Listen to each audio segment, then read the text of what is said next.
merajut kebersamaan dalam semangat Idul Adha menuju Sukabumi Mubarakah. Tak lupa sholawat dan salam kita curahkan kepada junjungan kita Nabi besar Muhammad Sallallahu Alaihi Wasallam, kepada keluarganya, para sahabatnya, serta umatnya hingga akhir zaman. Jamaah sholat Idul Adha yang berbahagia, alhamdulillah, dengan takbir, tasbih, tahmid, tahlil terus berkumandang mengagungkan kesalahan ilahi Rabbi dari sejak kemarin sore hingga berakhirnya hari Tasyrik, yakni sampai dengan 13 Zulhijjah 1446 Hijriah. Takbir ini kita ucapkan hingga menggema dalam relung hati yang terdalam sebagai bentuk pengakuan atas kebesaran dan keagungan Allah Subhanahu wa Ta'ala. Pada hari ini, di tanggal 10 Zulhijjah 1446 Hijriah, saudara-saudara kita yang di tanah Allah sedang menunaikan ibadah haji di tanah suci. Untuk itu, mari kita sama-sama doakan semoga mereka yang sedang menunaikan ibadah haji senantiasa diberikan kesehatan, perlindungan dan kemampuan untuk menunaikan seluruh rangkaian ibadah haji serta kembali ke tanah air dengan selamat sebagai haji yang mabrur dan mabrur.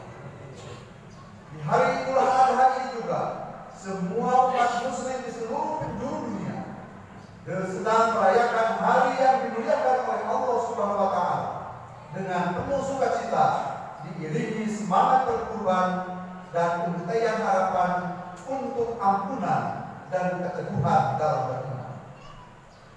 Jamaah sholat Idul Adha rahimahumullah, setiap perayaan Idul Adha, ingatan kita akan selalu mengenang pengorbanan Nabi Ibrahim alaihissalam dalam menunaikan perintah Allah SWT dan kesabaran putranya, yaitu Nabi Ismail alaihissalam.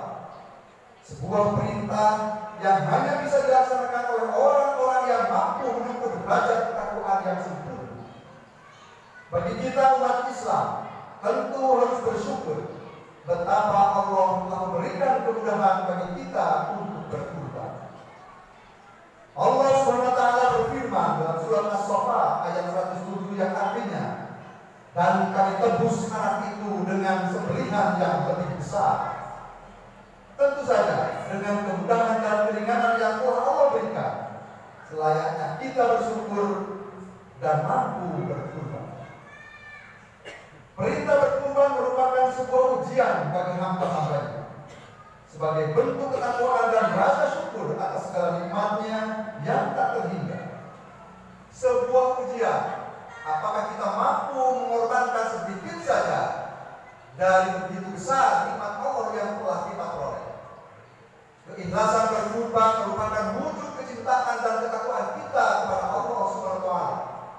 Sebagaimana firman Allah dalam surat Al-Hajj ayat 37 yang artinya, daging-daging unta dan darahnya itu sekali-kali tidak dapat mencapai keridhaan Allah, tetapi ketakwaan kamulah yang dapat mencapai.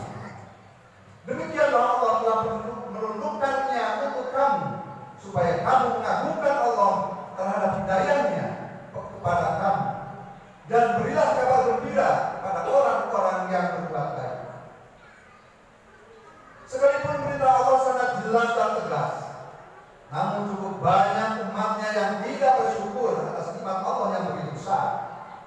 Kita sering melihat bagaimana nafsu duniawi memasuki sebagian masyarakat kita untuk mengejar gaya hidup, bermegah-megahan dengan bergelimang harta.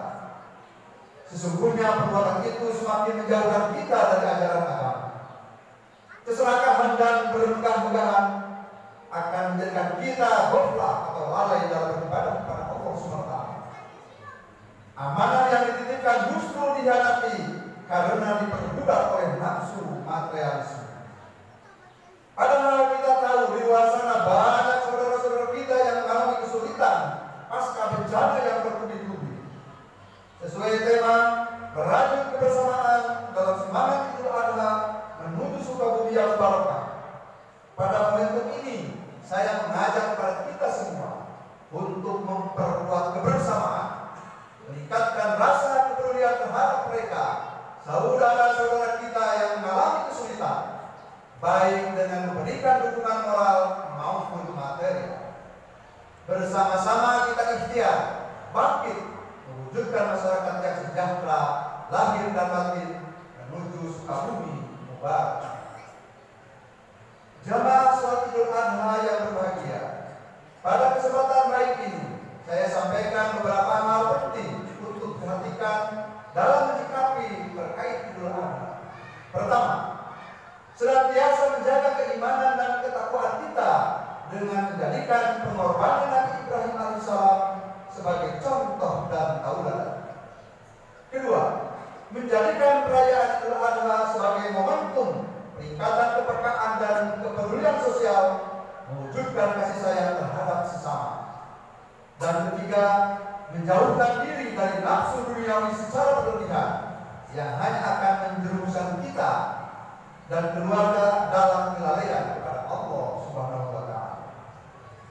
Ketiga hal tersebut merupakan wujud ikhtiar kita untuk terus berjuang dengan segenap kemampuan supaya Kabupaten Sukabumi menjadi Qaryah Mubarak yang hayatan thayyibah, yang barakatun thayyibatun barakatun ghafur, yang sejahtera, adil dan makmur dengan merujuk kepada ajaran Allah Subhanahu wa Ta'ala yang diimplementasikan dengan menetapkan kebijakan-kebijakan atau regulasi yang sejalan dan tidak bertentangan dengan Al-Quran dan Sunnah Rasulullah SAW. Sesuai dengan cita dan harapan bersama, mewujudkan Sukabumi yang barakah, yaitu maju, unggul, berbudaya dan berkah. Demikian yang dapat saya sampaikan. Terakhir, saya atas nama pribadi dan keluarga dan pemerintah Kabupaten Sukabumi dengan hati yang terdalam, tulus dan ikhlas mengucapkan selamat Hari Raya Idul Adha 1446 Hijriah 2025 Masehi. Semoga Allah SWT meridhoi dan menerima semua amal ibadah serta mengampuni semua kesalahan yang pernah diperbuat selama ini, dan semoga Allah Subhanahu wa Ta'ala memberikan kekuatan untuk bersama-sama mewujudkan Sukabumi yang barakah. Amin ya rabbal alamin. Wabillahi taufiq wal hidayah. Wassalamualaikum warahmatullahi wabarakatuh. Bupati Sukabumi Dr. Andes Haji Ja'far MM. Terima kasih. Assalamualaikum.